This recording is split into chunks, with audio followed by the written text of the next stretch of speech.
Esports now in moving fully to the token version to have a bit more of a wider spread of matchups, have some game versus some of the tougher matchups at least with those Glowflies and Arbor ups available. So let's dive straight in. Semi-final number 2, RDU on the top on that Garrote Rogue and Jarla on the bottom on the Anaconda Celestial Druid. Full focus on the eyes of RDU right now. Jarla locking in on this mulligan as well. This is a really interesting matchup. It's generally one where Rogue does not win too often by executing full combo because Druid has too many things to disrupt that. Massive amounts of armor gain and Celestial alignment being chief among them.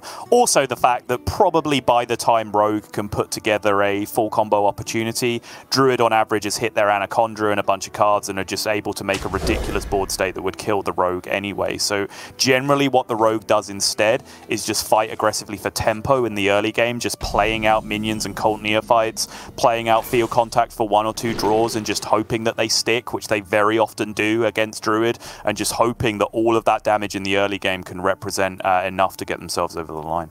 Really interesting mulligan here as Jarla decides which spell he's going to choose from studies. He actually threw away Overgrowth there. I imagine that's just for an additional draw at Glowflies, at maybe even Lunar Eclipse and things like that, right? Just some more generally useful cards to maybe force back some aggression from RDU in the early game. Yeah, it's reasonable because, again, in this matchup, if you, like, pass 1, pass 2, and then you're going to, like, innovate Overgrowth even, which is a fairly quick curve that involves keeping Overgrowth, by the time you've started doing that, your opponent's playing Cult Neophyte and you're dead, right? Because it just ruins your entire game plan and you do absolutely nothing. So instead, looking for more innovates on Lightning Blooms, looking for Lunar Eclipses, and also, in this case, looking for Nature Studies, which I think is a super underrated card in the matchup for this precise reason. It's the only card in your deck that in any way interacts with Octobot. Moon-Touched Armlet and Feral Rage can both get there to be able to create that situation, and that is a big, big win for Jarla early on. Yeah, maximum eyebrow raise there from RDU as he saw the Moon-Touched Amulet come out there. One of the few things that can actually deal with the Octobot, as you mentioned. It's a tough one as well, and it must feel kind of rough because obviously not only did he coin it out, but he could have chosen to play a little bit slower and have just Aproc for the Octobot instead. Not saying it was particularly wrong, just an unfortunate outcome considering he did commit a good chunk of resources to the Octo. For sure, yeah. And now, looks like it almost has to be Dagger. It's a little bit too early, I think, to Secret Passage and really hope to get anything relevant. Could go max tempo, but all 3 minions he has that he could have played 2 of would kind of bully each other off the board, which is an unfortunate outcome as well. Interesting. Possibilities become apparent as early as now. Yeah, he does have the opportunity to Arbor up. Yeah. And to an extent, obviously, the Luna can help defend them as well.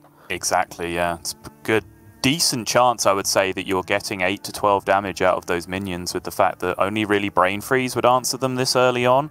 And if RDU is going to just play minions to contest, you then do just have the Lunar Eclipse to blow through. I think it's an interesting proposition.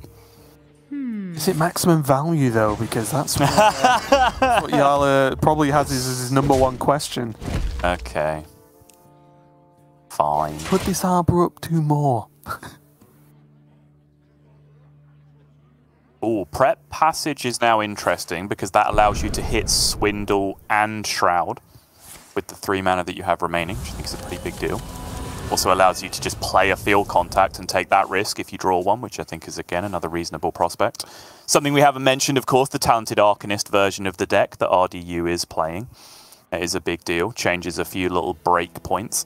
I did explain the interaction in full yesterday, but since we're mid-game, I'll give you the TLDR version. It's bugged, and it creates the effect where as long as you don't cast a spell after you play Arcanist, all of your bleeds that you draw off your deck by playing minions get +2 spell damage.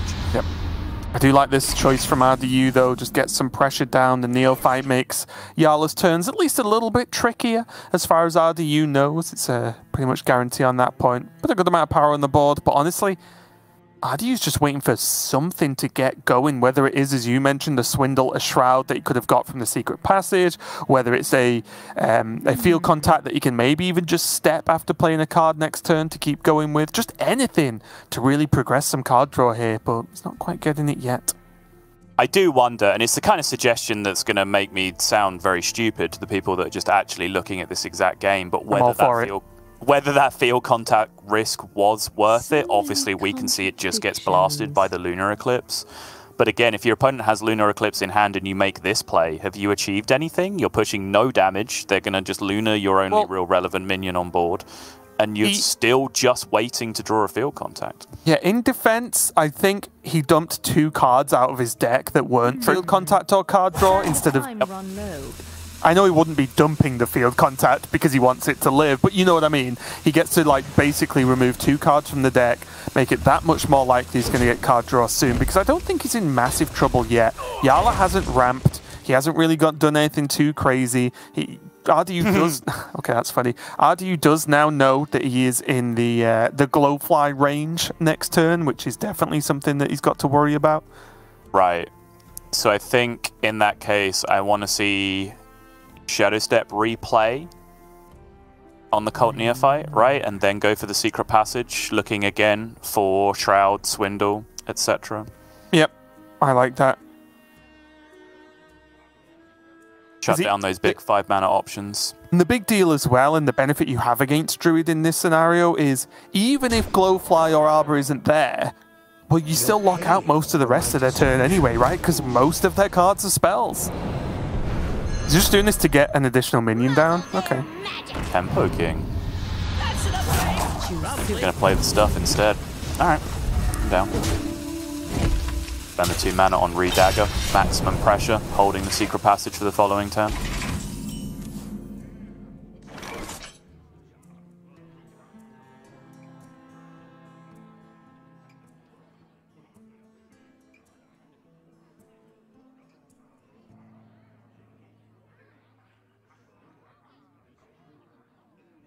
Jarla can still Glowfly with Bloom, right? Yep. He does. Obviously, it's not as strong a Glowfly as possible because he would use the Bloom. But maybe it just has to be strong enough. Yeah, it's not bad, right? It contests the board, buys you a little bit of time. It does lock him out of a lot of good plays next turn as well, though, because he will be overloaded, so there's no Arbor Up potential follow-up. Right. Nourish is a long way away at that point with being overloaded for 2. But he can theoretically use those Glowflies plus a Lunar Eclipse to defend his way through that awkward turn 6, and then come turn 7, the world's his oyster, right? Because he has alignment options, he'll have Arbor Up, maybe he hits more card draw by that point as well. But I personally was looking at it. Jarla, once again, is a much slower, greedier player than both of us. This has been a developing theme through many years of Grandmasters up until this point. Now RDU gets 1 Thief off the top, so this passage finally has to do some work. That's nothing. Okay, there's the Shroud. That's the big hit for sure. Ooh. Is it Shroud or is it Neophyte into Swindle? I think I like that. Yeah, looks like he is going to drop the Neophyte here. Oh, he gets... Does hit the field contact anyway. Okay, that's huge. Obviously, the downside there is that you're only drawing 1 minion instead of 2, and the minions are very much what you're interested in here because you want Octobot and field contact as a priority, so you double your chances of hitting the minion by using the Shroud instead. But Neophyte, obviously, a massively valuable card in the matchup overall, so no great surprise to see RDU going for that. But now, because of RDU's relatively slow start, it wasn't a horrendous start, but it wasn't great either. These Glowflies are a problem. They are. Yeah, and because of the nature studies largely, right? Like, it's still, there would be a world maybe where RDU still had a couple of 0-mana cards in his hand at this point to go alongside this field contact if things had gone differently. Yep, the early Octobot being cleaned up by Moon Touch was a huge deal for this game. Oh, Shroud is not the draw. Looking for Prize Plunderer. Okay, gets one. That's a Prize Plunderer. Look what I want. Looking for Shadow Step. Okay. My powers are not infallible. Choose soon. See what RDU's got left to play with. Still a lot of key cards in the deck for him as well. And a reasonable chunk of card draw, obviously, with that second field contact, second shroud. Kazakus normally not too bad at piling on some pressure. He's also just getting close to just pushing enough damage, and maybe it's in one of those weird games where just the Garrotes and then maybe the odd bleed just gets there. Because currently for Jarla, there is no armor generation. RDU made the right amount of trades to avoid exactly this eventuality, but the lunar eclipse that Jarla has been so incredibly greedy with this entire game is enormous here. It means 5 trades are available on the board at maximum, and Jarla can feel so much safer about his position than he would have been without the Arbor up. It also crucially takes care of a 3 attack minion, which are significantly more awkward to deal with in this situation. But once again, good trading from RDU on the previous turn to play around exactly this combination of cards, the Solar Arbor up.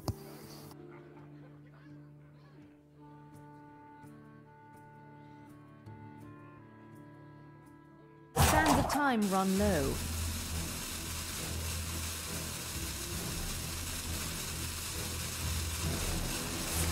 Jarla still, I imagine, not working out whether he's Arbor up, but just working out the trades he wants to make.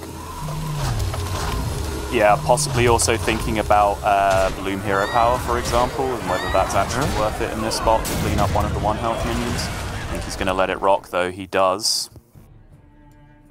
And all of a sudden... Oh, it's a messy looking hand now when you're facing down a full board of 6 attack minions on the other side. Right. So prep, Shroud. Hey, loser! Gonna fling first, trying to clear up maximum minions here. That's I always want to call it Pen. Yeah, Penflinger's right. I was going to call it Pen Juggler, but Penflinger is going to get a good amount of work done here with just how cheap the actual spells are. Does find Field Contact and Octo. Only one of them can come down here with Stealth, though. Stealth is immortality in this matchup, though, it has to be said.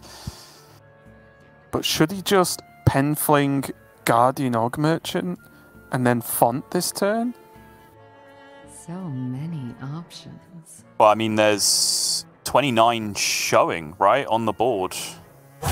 Right, but that's what I mean. If he Penflings Guardian Og Merchant, one of the minions... And trades in. Yeah, okay. Yeah. He could have still done it with the field contact, right? It would just have been field contact plus effects plus a trade. Worth thinking about at least. Gonna pre-play the Octo. It's gained stealth because it did come out of Shroud, of course, as you were talking about.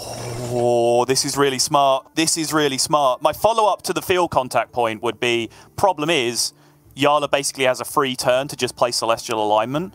So by going this way instead, this is actually a really nice counter to the Celestial Alignment, because the Octo with Stealth means that you spend your 1 mana on any ping on the Octobot, and then the rest of your hand is free.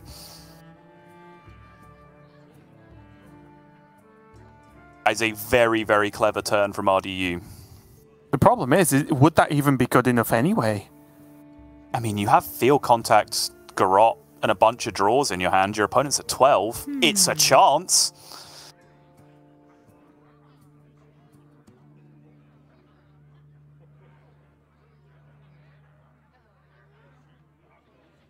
Wait, but it wouldn't work, right?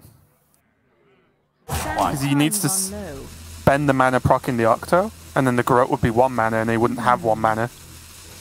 Oh no, it would go down to 1. What am I talking about? I'm absolutely mental. I'm absolutely mental. Ignore me. The pressure's getting to me more than the players.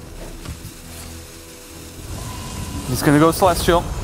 Ardu's going to be rewarded for the Octobot. But the stealth, as you were saying, is so clutch. They're getting it exactly from Shroud, so he could even set something up. Is that Shadow Step? Shroud. Oh no, Shroud, okay. Well, are you ready, Son? I've been ready for quite some time. I've been waiting for you to get ready. I'm just double checking. Okay. Initiating overdrive. Yeah, going to play the Shroud because empty the deck. Yeah. Pen Flinger back in hand, get the deck nice and empty. Field Contact comes down. He's going 1 thief first before seeing any of these draws. Okay. Just not seeing it. I think to have any chance, his top deck needed to be the other Garrote, right? Oh, okay. Oh, yeah, actually, yeah, Arcanist would have worked too. Yeah. The other Garrote or the Arcanist, and then he would have been able to make some stuff happen. He needed another particular card discounted, but I think that was a really beautifully played game on both sides. I think in terms of just a game that is between two players fighting for a World Championship spot, that's the standard that you want to see. Jarla's, the way he played his curve and the level of greed with that Lunar Eclipse was spectacular. RDU, the way he curved things out, and then also the play that he had with setting up the Octobot to actually give himself outs against Celestial Alignment was, I think, inspired. Just needed one nice little top deck to help him out, but in the end just did not find it. And this Celestial Alignment play from Jarla was able to lock out the game. Yeah, that game was really just Jarla all over, wasn't it? Like, the way he approached it was the way we've seen him approach many matchups in the past. It's like, oh, well, he could do this. It's a pretty good turn. But could it be better? No. Okay, hold. Carry on. I'll use it later on. And we've seen that. We're not even talking about this season. We've seen that over the course of just Jarla playing the game. It's been a long time now, and he does make it work. Sometimes maybe it's a bit too much, but a lot of the time it pays off, which is why he is always making it to playoffs and high up in tournaments. So big deal there. Jarla getting the first win on the board. It's not only like we have never learned that he's never going to make the play that we think he is because he's going to be greedier than that. He's survived multiple waves of different casters telling him to do things that he's not going to do, like Admirable, Gallon, A-Bar, like everyone who's ended up casting European Grandmasters at some point is like, yeah, I'm sure Jarla's going to do the thing this turn. Nope, can't make me. I'm going to wait because it'll be better later. It's just Jarla in a nutshell. It's been working for him for years and it continues to work. It's why I've definitely hit the approach now of even if Jarla would leave up lethal against him on board, I'll still say, but could he do more? But it is Jarla. Yeah, because that feels more likely to pay off than saying he'll play a card, so I think that's a fair thing for me. We are going to be moving on to Jarla, going to be on Rogue, and RDU jumping over to his Aggro Druid for game number 2. So mixing it up, not sticking on the Rogue, of course, but this Aggro Druid, we've seen do some pretty incredible things with the openings it has available to it, with the Battle Guard plus whatever, the Oracle of Elune, if that ever sticks, or even just gets played with a 1-drop, that can be more than enough most of the time as well. So bit of a tough matchup here going up against the Rogue from Jarla. I think Jarla will need one of those sort of high tempo, high defensive style openings. But rewind, Raven, there is something that we need to bring to our viewers' attention that we didn't mention in terms of shining a spotlight on it. The Druid one. That's the big story about what just happened in that matchup against Rogue. Like, yes, Druid beat Rogue. I think perhaps because we were looking at Garrote Rogue, it's not as obvious what RDU's lineup is trying to do. But then as soon as you said Aggro Druid, my brain just went, yep, that matchup sucks for the Druid.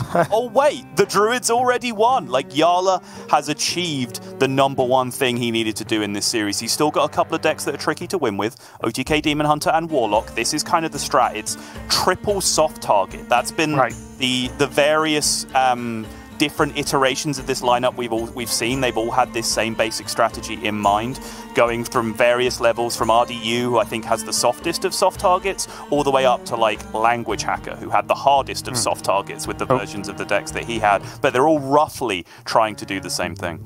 I'll just rewind a little bit. You may have noticed something change on the old graphic. It's actually Jarla's Demon Hunter that's banned, which is why he's playing Rogue now. I was a little bit confused why Rogue came up because I thought it was banned. So yeah, Jarla's Demon Hunter is banned away, not his Rogue like we showed you before. Apologies for that one. Yes. Really? But that's why Jarla's playing Rogue. No, I mean, obviously I see that now. If Rogue is happening, I believe you. I'm just kind of curious as a strategic decision from RDU's side overall, because that is a particularly interesting one to look at. Obviously, we've had a little bit of a debate. For example, if we just take like RDU's Face Hunter, I know when we came into practice, we came in with the expectation that Demon Hunter absolutely farms this matchup. But then talking to a few players, looking at some stats, and then actually playing out the matchup ourselves, we quickly realized it's not the Fell Demon Hunter matchup, and there is a lot more game for the Hunter in that one than you might expect. I guess because RDU has the Garrote Rogue in that lineup, in a spot that other players players don't, and that is a matchup against the Demon Hunter, that in his mind changes the matchup matrix significantly enough to go with ban Demon Hunter instead of ban Rogue, because he then takes a 50-50 with the mirror match instead of the Demon Hunter matchup. Right. Which does improve his odds that way around. The Rogue, however, I think does have perhaps even more of a favorable against the Hunter than the Demon Hunter has. And I know it's weird to say, but I think as the meta develops, that might actually be the case. So that's definitely something to keep an eye on as this series develops, because I did not have that in mind. So here, though, going up against Aggro Druid for Jarla, yeah, I was going to ask, what is he actually looking to keep? Because does the general rogue, like Mulligan, really hold up against Aggro Druid? Or should he have gone a little bit more, you know, really digging for those anti-aggro tools, whether that's Brain Freeze, I think he mulliganed, or Prize Plunderer and things such as those?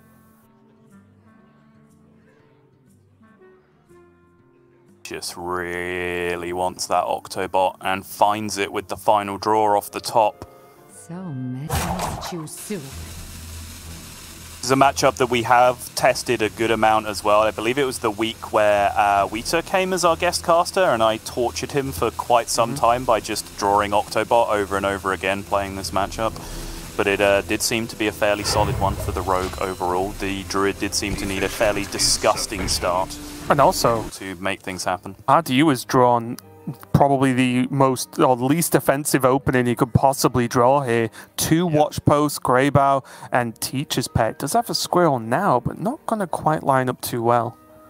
Yeah, I imagine it is just going to be Watch Post here. You would expect nutty opener from Jarla, though. The Watch Post will disrupt this to some degree.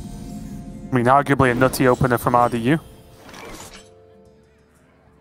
I mean, true. You also said his hand wasn't very offensive. It's offensive to me how bad it is if we're going to be making bad jokes about RDU's opening hand. Come on, he's got a Squirrel. It's funny. Squirrel! Yeah, there you go. I will say, though, I don't know if you know, if you saw or watched a lot of the Americas, because those players over there seem to enjoy Aggro Druid a little bit more than the European players, but watching them play just over the course of a few weeks, it may be surprising how late into a game Aggro Druid can actually go. Like, it is not an all-in sort of first 4 turns of the game aggro deck all the time. Really? But it's dagger attack the other thing, right? No. Okay. Oh, did you just play the field contact and just play it all? Okay. I did not see this at all. I'm so sorry. I did not process that everything was going down to 0 mana here. This makes perfect sense. Presuming that Jarla has not had one of his very rare boomer moments, and he has not. The only downside of this that you could still argue is that you're doing all this with a Far Watch Post still on board, right? So you're just, you know, drawing a bunch of very expensive cards. So the other option you could have looked at was, same thing, play your Ethereal Org Merchant and just dagger on that turn and just deal with the Far Watch Post on the other side. So you end up with a 1/4 unprocced Octobot and a 2/1 on board and a 1 attack dagger up, ready to go next turn to do the same thing, but with cheap cards instead of expensive cards. The big thing I like about this, though, is this field contact never dies. It just lives. Because there's only Park Panther, right? I 100% agree. Yeah, I think this is super smart. Oh, sorry, yeah. There's only Park Panther, which RDU is not running, obviously. He's running Kazakus in this list. So there's not even Park Panther this turn as a draw that would have helped him. Absolutely agree, yeah.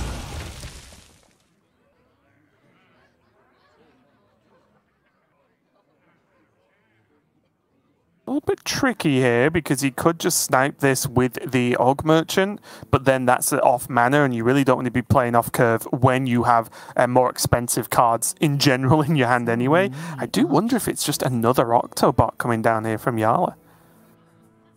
And just trade the Octo he has. Yeah, I don't hate that either. Especially with no Park Panther, right? There's no punish of like Panther into Octo, into the face trade, into the field contact. Yeah.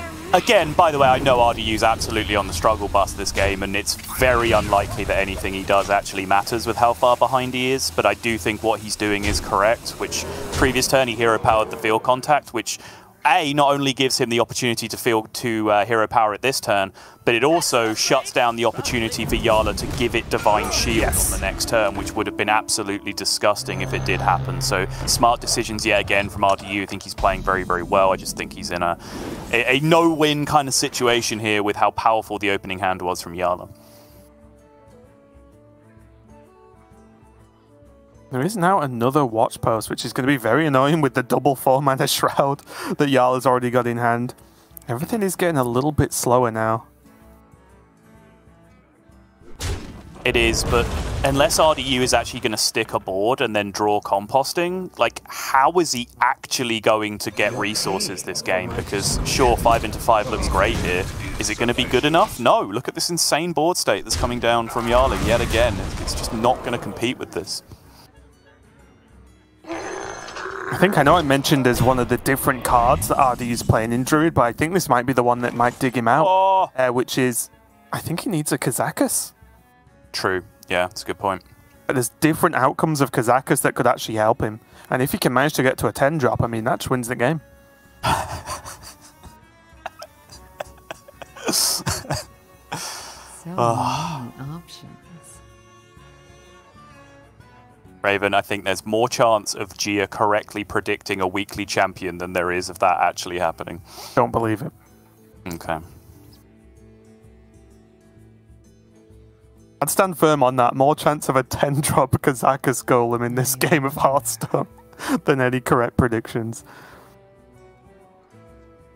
Actually, what am I saying? No, you're absolutely right. Yes, It's more come on. Yeah, no, fair enough. Take it all back. Yeah, this was the tough choice, right, from Jarla. He could, of course, have procced the Octo with the Guardian Og Merchant for 2 mana, but then he's reducing down Shrouds instead. Why not all of the above? Oh yeah, he can do all of the above now. I'm just saying, initially, he would have wanted to Shroud first, right, to then get better reductions. Jarla, please do things. I'm not an anxious person, but you genuinely give me anxiety. Please stop. Could the Octo do more? Okay, Squirrel, one draw on the Squirrel into the compost. Okay, this is kind of the exact pan out that RDU was going to need to actually make something happen this game. Can get a 3-minion composting down this turn if he would really like to. He's going to play the Grey Bow instead. Yeah, seems good. Yep, Grey Bow with other minions that death rattle into other minions is normally a helpful thing to have. Right. Can Octo reduced more, though? You would expect that Jarla's able to clear all of this up, though. You can see what's in the box. He has double Prize Plunderer that he can play alongside several cards with that Octobot discount to be able to take care of things. However, he would also then like to kill the Grey Bow same turn, right, in order to absolutely clear everything up. And that's a disaster for Jarla.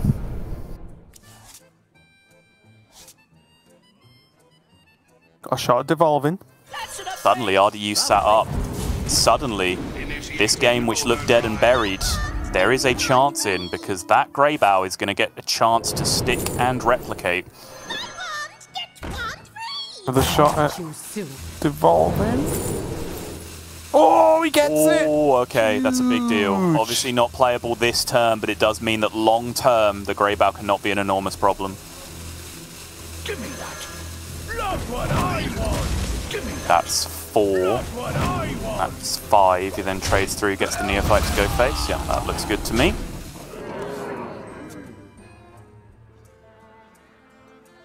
That's not bad either, from RDU's perspective. Yeah, he has the composting as well.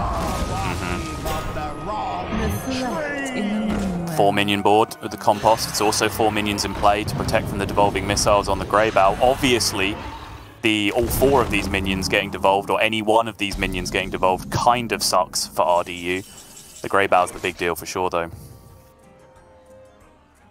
Is there any way he could look a Shadow Step or anything here? No? Okay. Oh, could not have been worse for Jarla there. I was wondering if it was worth looking for a Shadow Step so he can pick off some of the other minions first to help with the devolve on Grey Bow.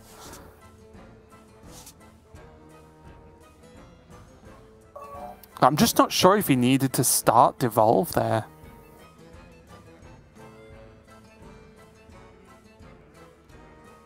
I mean, easy to say now because he drew an Orc Merchant, which again would have killed off one of the 2/1s.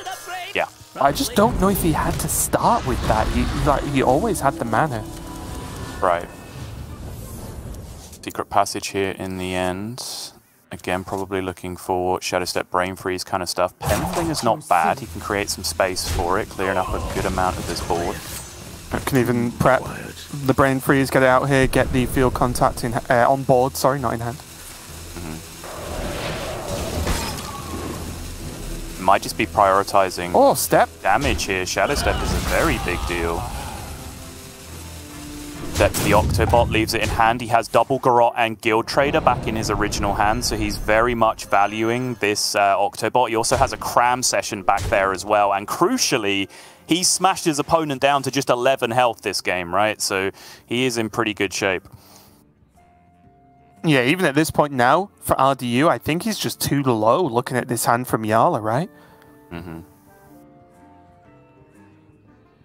If you can get a proc for the Octo, you can go Octo, proc, say for 1, Guild Trader for 3. Yeah, you can just do it all, right, next turn. He does it all as long as he draws a proc off. Yeah. A true army of Bone Chewer Brawlers there.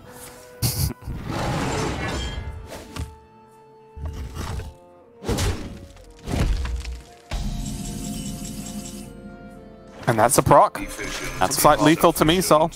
Yes, indeed! Octo, Penflinger, Guild Trader, Garrote already does 8, so even if it wasn't a straight-up lethal with the Cram Session, you would be very, very likely to just pick up the 1 bleed that you needed to get this job done. That is going to be a clean 2-0 now for Jarla in this series. Scrappy looking, but that's just how this matchup goes in my experience. It never looks clean, where you just draw cards, draw cast, activate the OTK, kill your opponent. But this is how you win the game. You're just a little bit more efficient in tempo, you deal some early damage, and then you just have the tools to get there with scrappy pieces of combo in the late game. Yep.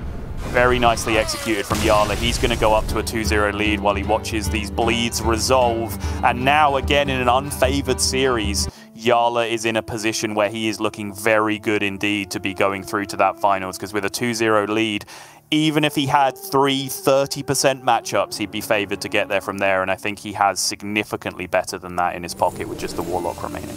Yeah, and this was a tough one, but I think overall, the key for Rogue here is you just generally have access to more card draw than the Druid, right? Of course, there are games where Druid goes wide quickly, drops a compost in on like 4 or 5 minions, and it feels like the cycle from the Druid never ends. But a lot of the time, the Rogue is just much more consistent, and it can just piece out the resources here just to get this board a little bit more under control. So, a good game there from Jarla, and I totally agree. Now he just has Warlock to get a win with against RDU's Shaman, Rogue, and Druid. So yeah, completely agree. Even if Warlock, you could argue, is unfavored in each singular matchup, it's just unlikely at this point. But RDU still has that chance, right? It is just as much as it's likely Jarla wins, it's not completely unlikely that RDU can reverse sweep. No, absolutely not. He has still good matchups individually against this deck. It's a deck that I know Jarla likes a lot. I know Control Warlock in general is just a deck that he's a really big fan of. Handlock style decks, whether that be classic Handlock, whether that be the Galakron version, whether that now be this new era of Handlock that we're seeing with Flesh Giants instead. It's a deck that he has a ton of affinity for. A deck that he's relied on throughout large parts and multiple different eras of his career up until this point. So you would say it's a fitting way that if he is going to go to our final to, I would say, take part in the dream final for playoffs against Gabby, I think it would be very fitting that he gets there with the Handlock. Yeah, we'll have to see if he can make it work, though. And if he's achievement hunting anymore for the Zero Soul Rend game, maybe the Zero Altar of Fire game, who knows, let's find out. But Jarla, of course, one who likes to keep hold of resources as long as possible. And we have seen him dismantle players by doing so, right? While obviously I think Jarla just stepped away for a very, very short break there. we've seen Jarla win games of Hearthstone with resources he shouldn't have in hand. And I don't mean that as a bad thing, but like he can win like warrior matchups where he's the control style player with like 2 brawls and a Bladestorm in hand, and he's just won. And it's like, but you've had 2 brawls and a Bladestorm. Why haven't you used them? It's I just don't need to. It's crazy. Yeah, he does have an uncanny knack for that in the way that some other players don't seem to, because the thing is, you could actually be critical of that, right? If he would win games where he had those resources in hand, that'd be fine. However, you could actually be critical of that as a playstyle if he lost games also where he had those resources in hand, right? If he was playing a control deck and he had all his removal in his hand that he just hadn't played and he ends up dying, then we could actually be, okay, Jarla, you're greedy, but you're too greedy.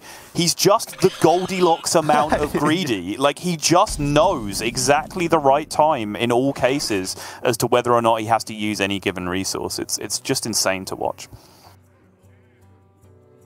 Now you guys have to work out which GM is which of the bears. That's a dangerous discussion if I've ever heard one. Yeah, you get off to a good start though, at least initially, getting the 1-drop into 2-drop. Now hands looking a little bit clogged up with Arbor Ups, and yeah, I think that face sums it up pretty nicely from RDU. Please let me draw something to play next turn. Yeah. It's not the worst thing in the world, though, right? If he draws a couple of minions from here to be able to curve out with, then maybe those Arbor Ups will actually be the big threatening pop-offs that he needs to actually deal significant damage, because we've seen the opposite be true as well, right? Where the Druid has just kind of gone like 1 attack minion, 2 attack minion, 1 attack minion, 2 attack minion for 3 or 4 turns through the early game. And Warlock's just kind of shrugged and gone, yeah, what else you got? You know, like Drain Soul this, tap, touch that, tap. Like, you're not doing any damage to me whatsoever. So you do kind of need those big power pieces in the mid game to actually threaten the Warlock.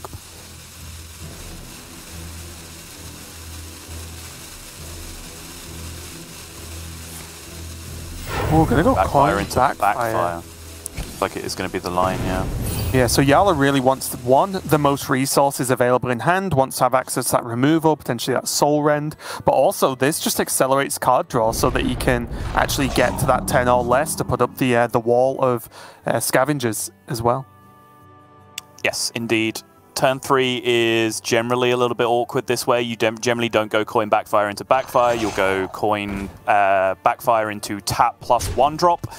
You give yourself maximum draws to find whatever it is you're looking for. Tour Guide, Touch, Mortal Coil. Lo and behold, Jarla has all 3 of those options available.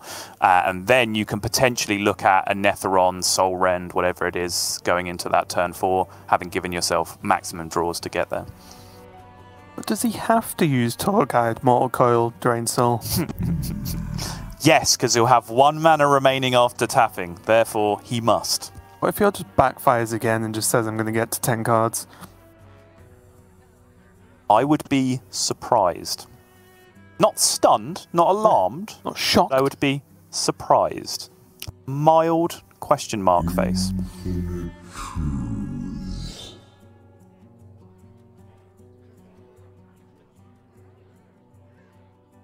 Maybe you do it, actually. Maybe you just need Soul Rend.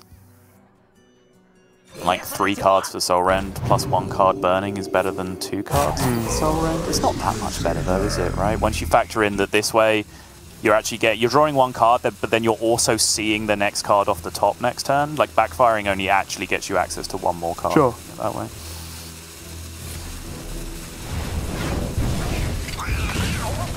Choosing to go Tour Guide first and then tap, which leaves him 2 mana open to be able to pick both of these off. I think the first thing that Jarla has in mind when he's doing this is composting, just trying to stop that big power turn, that big resource push coming out from RDU. And that must have been a tough decision, right? Because with Tamsin and Touch in hand, yeah, he could have done next turn. He can go Tamsin, Touch for free. Like, that would have been a really strong outcome in a lot of cases. But Jarla, like you said, yeah, just probably dodging the composting at best. But I think that the point he committed to the turn, which was playing Tour Guide first, the Tamsin was then the card he drew off the 0 mana life tap, right? So at that point, he's kind of already committed to the line, so he just kind of had to go through with it. Yeah, I guess... The tap drew the Tamsin, the coil drew the Gold Channel, right, is what ended up happening. Yeah, I just guess could he leave a 1/1 up for 1 turn and then do the Tamsin the turn after, right? So it's just just interesting one. Here, though, not nothing really lining up too well for Jarla. He can't go Tamsin Drain Soul. He can't, well, he can tap Null, but that's it. And against Divine Shield might not be the best idea. Just that little bit awkward. It's like he's going to go Raise Dead for Tour Guide here. Yeah, going back in for the Tour Guide. Which does allow him to tap for 1 again, essentially. He is 5 from 8 on Quest as well, so this does perfectly proc, as you are seeing now. Here for the door.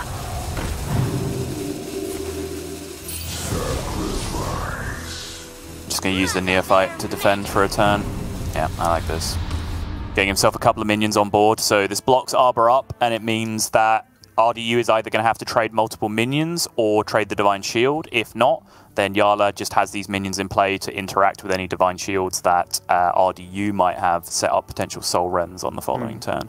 For example, you can see here, even if Greybow comes down, right, still RDU has to think about making some trades, because otherwise 1 minion into the Divine Shield, 1 minion into the Greybow, solely Rendi, everything dies at the same time. Greybow does nothing. So yeah, just taking the little trade, making sure that can't happen.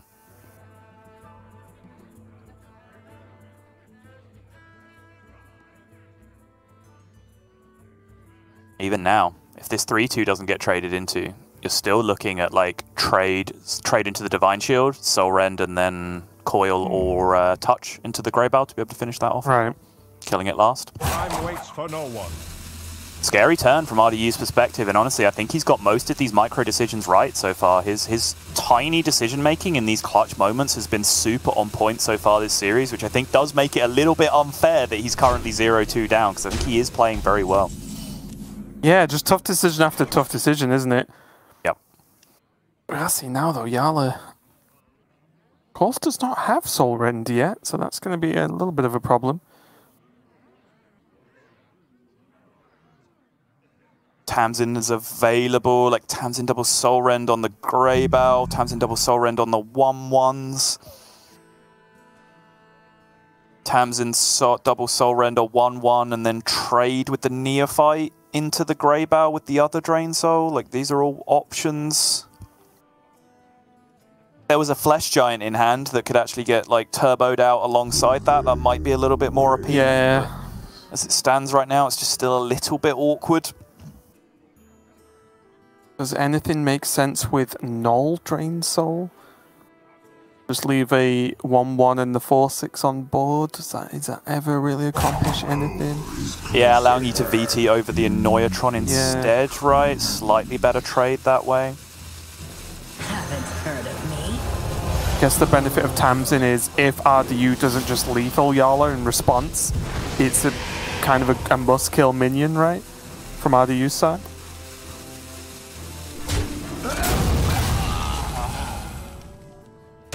Whoa, that's a good timing for an Acorn.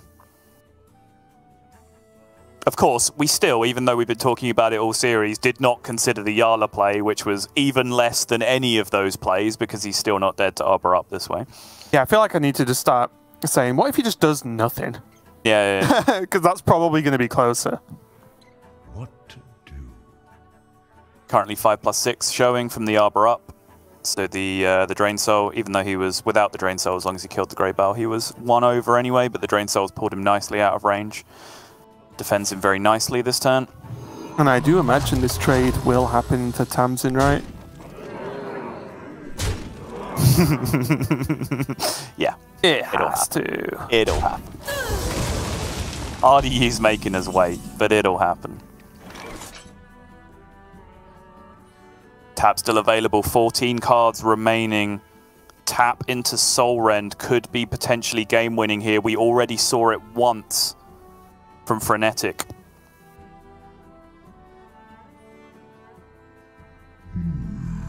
It would still end up being lethal, right? The other way. Why? Because the Greybow would summon. Then there's Arbor up hero power, right? Arbor up hero power would be the 7 that you would be at even after the Drain Soul. And the Drain Soul would be hitting a Divine Shield anyway to make the clear happen, right? So yeah, it doesn't even work. You are absolutely right. to pick up the Tamsin, so he now has 3 Drain Souls that he can play alongside that. Which heals him for 9, goes up to 13. He can take 3 minions off the board to be alive against what he's seeing, but again, the second Arbor up, I think, is going to end the game with this play. Yeah, I think this was about as good as it was realistically going to get for Jarla. Strong play, gets to, clear, as you said, clear off 3 whole minions, heal for 9. In some worlds, this helps get there, but not in this one. RDU starts his fight back with a win with his aggro druid against Jarla's Warlock. It's a long road ahead still, I'm sure, for RDU, but he has got that first win on the board, that first huge win on the board, picking up the win with the aggro druid. It was just a no soul rend game on the side of Jarla, and even though RDU did not have a particularly good draw that game either, just his incremental threats, basically, you know, adding one thing to the board each turn just ended up being good enough, because without that big AoE sweeper, Jarla was just always playing from behind. Yeah, definitely a tough one. It does mean now that RDU is going to jump over to his Rogue, of course, to play against Warlock again. This is Conquest, so Jarla only has his Warlock left. He has to keep queuing until he either wins or loses the series with this Warlock, so we'll see how it goes. But RDU, once again, jump into that Rogue that he took a loss with in the first game of the series against Jarla's Druid. Hoping he has a little bit more success with it this time, and I think we're still yet to see the Arcanist turn, right? We've seen obviously a few games from RDU, but I don't think he's done the Arcanist turn at all this weekend that we've seen. Nope, still yet to see it happen. For all we know, everyone might be lying and the interaction doesn't actually work the way they're saying. It's the biggest bait ever. Yeah. No, trust me, it's a bug. There's just a bunch of people in a Discord right now going, look at RDU, he took the bait, he believes it works. No, it absolutely does work, even though it's not supposed to. With the Mulligan now, Octobot going into the opening hand alongside Swindle, double Octobot is going to mean a ton of tempo, and alongside that Swindle already for RDU, you would hope for RDU's sake that he's going to find enough card draw to get this going. But there is one of the key cards in these combo matchups for the Warlock. That Altar of Fire in Jarla's hand would be a brutal way for RDU to lose his World Championship hopes. And you just know for a fact it's on his mind, right? It's like, if he alters me, as soon as he sees a card, he'll be like, not now. Any other game. It's like, but not now. The most literal interpretation of not like this you will have ever seen in your life.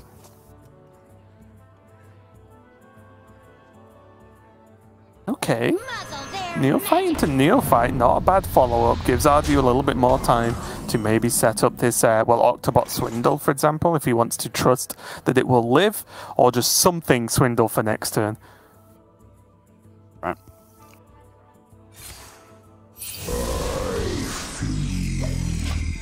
Tap first, Tour Guide second this time around. Nothing really to be spending that mana on.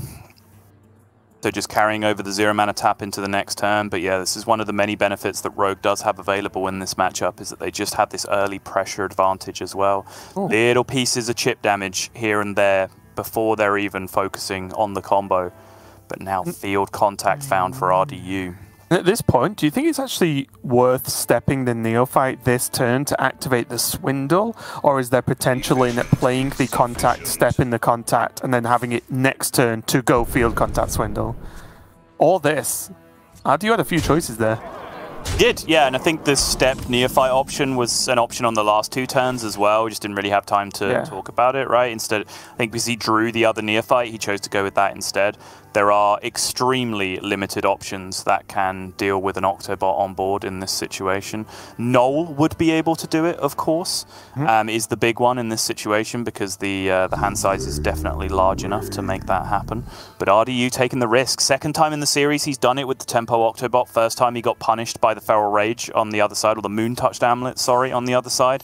This time, looking like he might just get away with one. Quick, Ultra Fire, burn the grounds. Spend the mana. Jarla's just at 15. Have you noticed? Yeah, and his hand sucks. It's really bad. He does have Coil. Looking for Null still. Oh, the Soul Rend! You snap coin that Soul Rend. Really big pickup, because honestly, When I said his hand sucks and Sol says on 15, those were very true statements. Like, he was really in trouble that turn. Look at it. The Giant's still 7. He's got almost an unplayable backfire. Ray's dead. Doesn't really get him anything relevant, at least at the moment. Battlegrounds Battlemaster is pointless for the foreseeable future. He was in a real tough spot without that Soul Rend then. Bristleback and Touch being burned to the Soul Rend is a big deal, though, because Jarla is in desperate need of some healing right now. He does have that Tamsin in hand, so obviously losing the Touch is quite a big deal. But most importantly, denying those Octobot discounts was absolutely massive for Jarla, because it just gives him arguably a whole extra turn, if not more, to actually be able to make something happen in this game.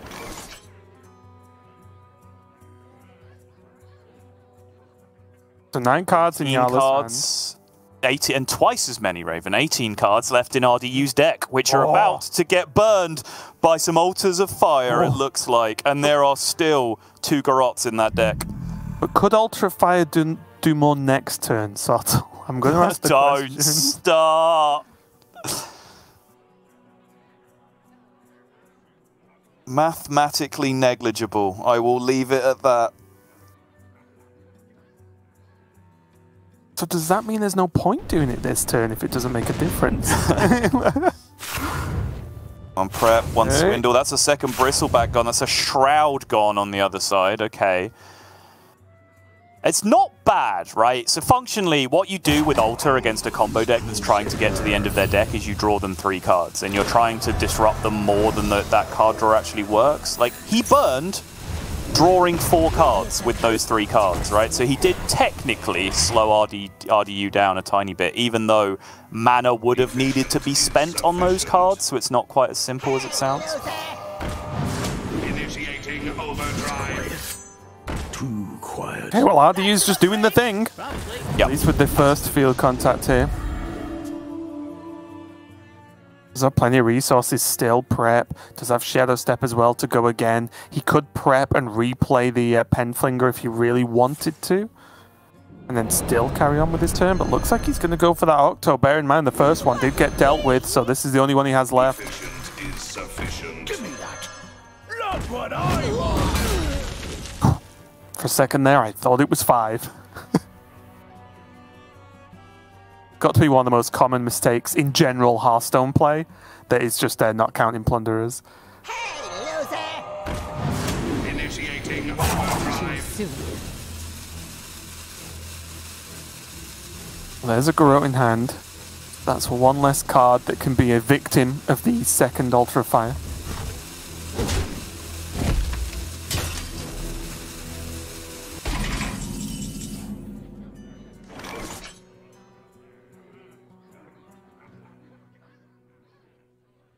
The tempo turn is possible for Jarla, that big power turn that we talk about with, you know, multiple Giants and Baron Scavengers all defended by a Cult Neophyte. The problem is he needs to spend this turn being reactive. This is, again, just a huge power play that we have with Rogue, is just to slow the Warlock down significantly by making these big pushes. Where is he on quest, actually? Because that might be a big deal here.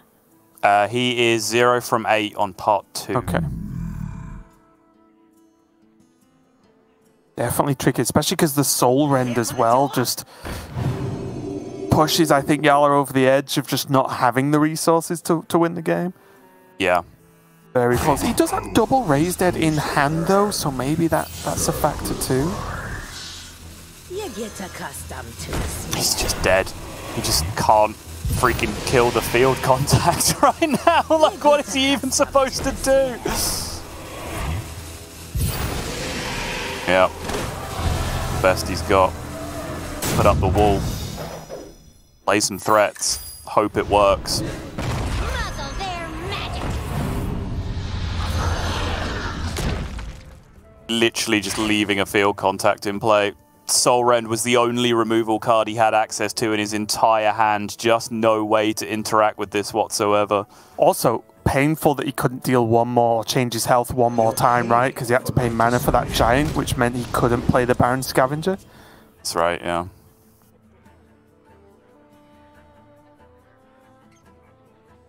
which means RDU basically has a free turn here with 9 cards left in deck. If he plays the Garrote, he does have the Talented Arcanist, so remember, as soon as Arcanist comes down, what it actually does is give you aura spell damage +2 that goes away when you cast a spell, so you can keep drawing bleeds without playing spells, and they do have spell damage +2. I'm trying to work out whether he can just push lethal a different way, right? If he rolls the Golem first. With what, like +1/+1 kind of stuff, or poison shoot kind of stuff? Like what are we? Well, even buff, right? Because he's got a brain freeze. He can then do the Arcanist with Garrote for face damage if he needs it. Like that's already 5. If he could have just gone the Golem as well and maybe get +1/+1, does he get any face damage through after the trades? Secret Passage looking to actually draw the bleeds here. They cost 2 each, but he needs 2 of them, and he does get them. Okay, very nice. These only have the +1 spell damage, which is currently on the Octobot, because he has played 2 spells since the Arcanist, but still going to be enough damage to get the job done, dealing 3 apiece. Well, I traded the Octobot first, but it doesn't matter. They still deal 2 each. Close enough.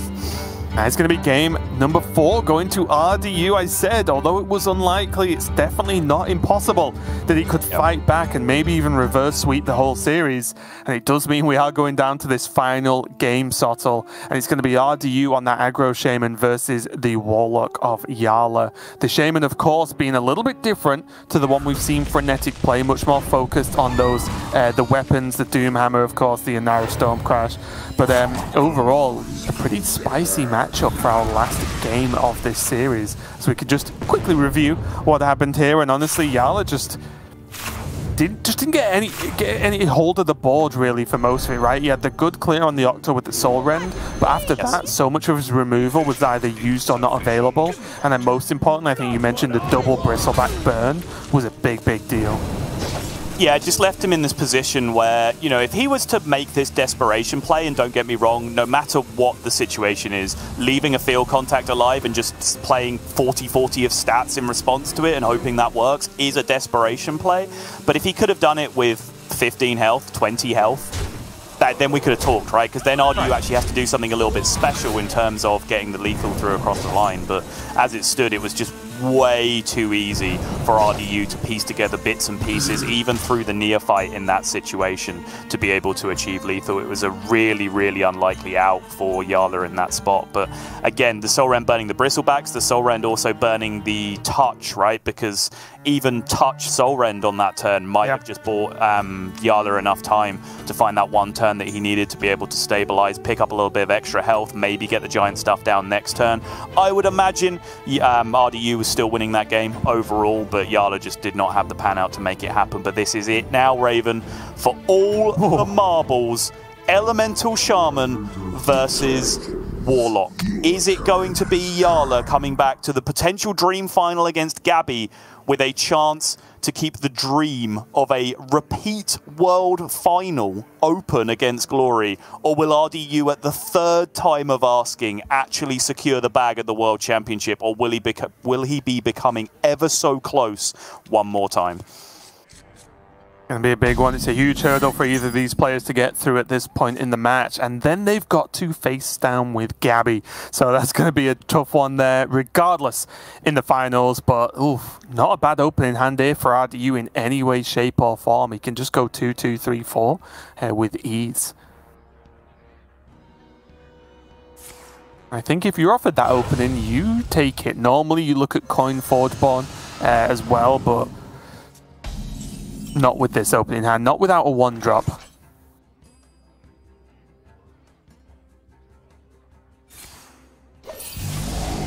Touch is a decent pickup, won't be being played this turn for Jarla, I'm sure, but it's good security in the long run.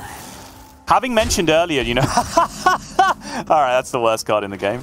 But having mentioned earlier, you asked me the question, which of the versions of the Elemental Shaman did I prefer? And I said overall I liked the more tempo curve focus version with the lower cost weapons. Bringing up the example of Druid as to why I think that was a good idea overall. having it come down to this matchup in particular, RDU does have the right deck, because I think this version of the deck is about even like up to 10% better in this matchup than the straight up curve based version, because Warlock does have all the tools needed to keep you off board, little bits and pieces to pick you apart in the early game, then that one big Soul Rend when they need it to get the board sweep. But if that's being backed up by Doomhammer Rockbiter, that is when you can start to get into trouble. Of course, and no Rust Drop Viper in Jarla's deck, none of the weapon removal tech in here, so does just have to basically get hit if the Doomhammer gets equipped. Yeah. Already, I like the backfire from Jarla, because once again, we're in the stage where Tamsin is in hand with spot removal as well, with the touch and the Shadow Blast. So I like him holding on to that as long as possible, so he can make a big swing turn with potentially a lot of healing. Enter, no one's surprised. RDU's playing out the curve. There's just so much damage already. Jarla does have access to that Tamsin though, which is huge. Now has Tamsin and Touch and Drain Soul to go alongside all of this. If he can get to 6 mana without healing, I'm sure he would love to. He, being Jarla specifically, would love to be as greedy as possible with all of these resources, but I'm not sure, even with the Soul Rend that he has in hand right now, whether he's getting that far. He knows, of course, about the Doomhammer in hand, even though there was one copy drawn early. He's seen the Cage Match Custodian come down, so he does know there's at least one Doomhammer that he has to deal with. Yeah, and the problem as well is, just looking at hands, we can say this quite happily, but Tamsin Touch would be strong this turn, because we're just staring at a Granite Forge Bomb, which does not interact with Tamsin, right? But there are 4 drops that do. There is the Canal Slugger, of course, as the main one, but there's Storm Strike in RDU's deck as well. There's another Gyroworm, there's Arid Stormer, there's plenty, even just a Rockbiter, right? There is a lot of things where Jarla can't just say Tamsin is safe. But maybe he just has to do it anyway. It is, a lot of healing. Or again, do you just Soul Rend? Because priority number 1 still has to be getting down to those 10 cards, right? Like, at some point, I think you're going to have to get a Baron Scavenger in play, and there's one being burned. That's extremely bad news for Jarla overall, I would say. This is disgusting amounts of damage. That's insane. This is disgusting amounts of damage coming up against disgusting amounts of healing. Irresistible Force meets a movable object in player personality as much as in the matchup right now. A little bit awkward because you arguably waste a touch here, but I think you can't just sit and get hit for 5, right? Yeah, I think crucially, even if you just cash out all of these 1 mana touches into 2 0 mana touches and hold on to them, you know you are through the minion part of the game, right? And your opponent is going to switch to Doomhammer, Rockbiter, Stormstrike portion of the game, ideally, from his perspective. But you crucially have like a Tour Guide and a Cult Neophyte in your own hand that you can use to heal up with those 0 mana touches that you'll have afterwards, which I think is pretty clutch. Soul Rend probably doesn't achieve enough, right? No, I don't think so. I think you just double touch the 4/4 even though it misses out on 1 proc of healing. Means a Doomhammer swing would likely have to go into your minion as well, alongside the 1/2 on the other side. Well, is there any reason not to do the 1/2? Yeah. Yeah, no, you're absolutely right. Yeah. I don't know why my brain was telling me this wasn't a thing that you do, but it obviously is, because now if the Doomhammer needs to be played, he needs to attack twice into the Tamsin to be able to deal with it.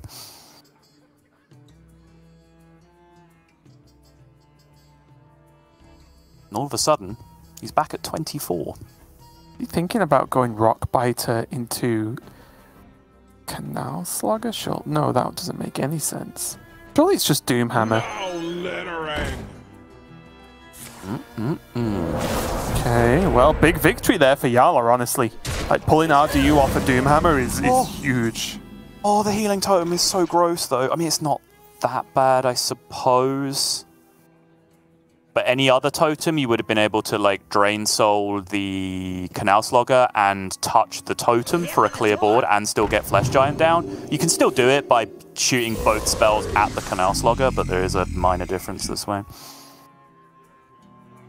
Double discount. Discounting twice for 2 total mana with the Drain Soul and the touch, which means if the Flesh Giant is playable now, it's playable after as well.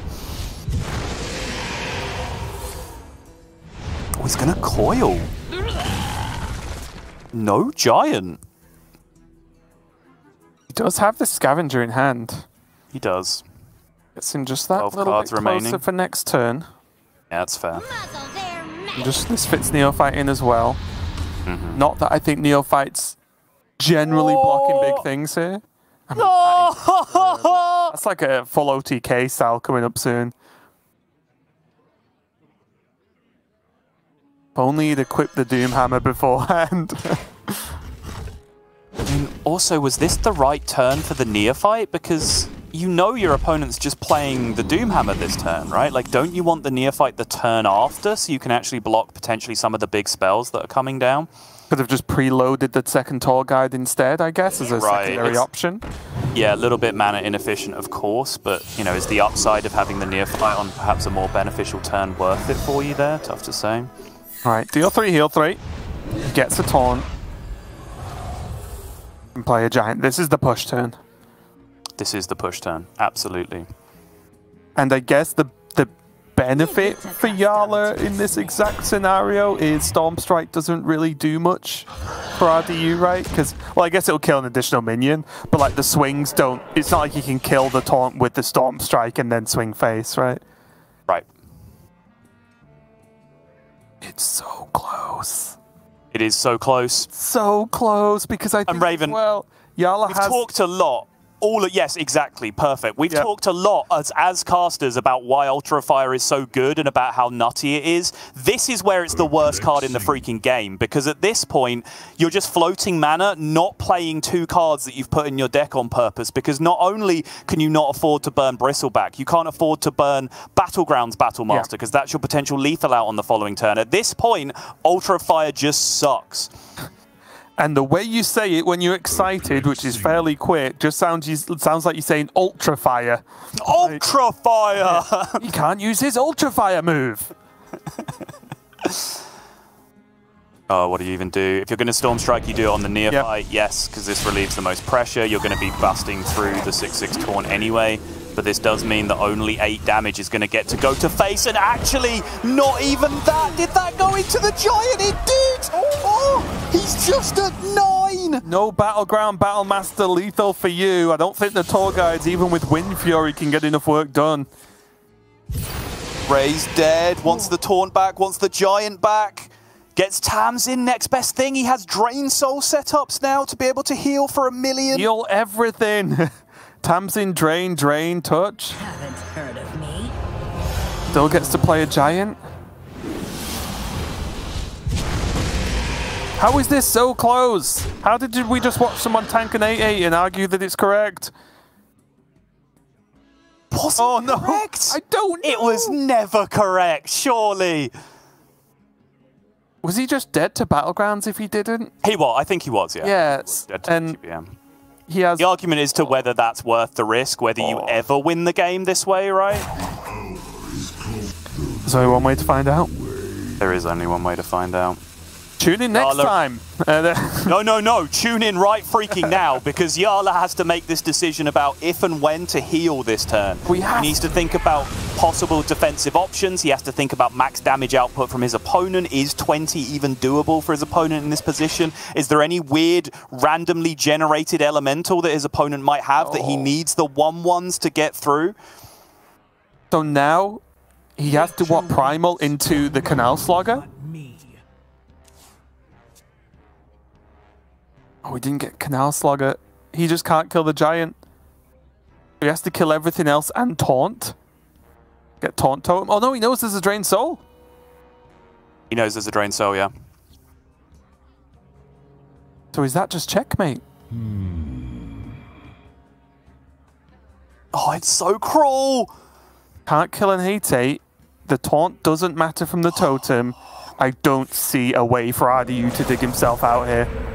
It's so brutal. I know I said it. I know I tweeted it that this is the final I wanted, but faced with the reality of what that means for RDU, coming this close to the World Championship for a 3rd time, only to fall that little bit short, that is a horrible feeling to be faced with. But we do, Raven, if we want to focus on the positives, now have the absolutely nutty final. Why is this the nutty final? I will explain, dear viewers. Jarla, perhaps the best player that we've ever seen in the European region for Grandmasters as a whole. The best player of this era of competitive Hearthstone as a whole. The king of the old guard, the leader of Team Boomer, coming up against Gabby, new kid on the block, 80% win rate in his first season in Grandmasters. Called his shot and is now one step away from realizing it. It could not be a more disparate matchup in terms of play styles, in terms of age, in terms of experience, in terms of legacy in competitive Hearthstone. This is the final we want to see, and either way, we will have an incredible representative at the World Championship. That is definitely true. Just final shout out to RDU, having a solid season and a very great performance in playoffs. Did go for this different lineup, the aggro style overall, and generally I think it did pay off. He got extremely close to beating Jarla. That last game especially could have gone either way. So congratulations to RDU for another great performance. But yes, Sotil, I am with you. This final, Gabby versus Jarla. I will not repeat everything you just said, even though it is true, but I am excited, and that is just a fact at this point. It means so much to both players, right? Jarla can, if he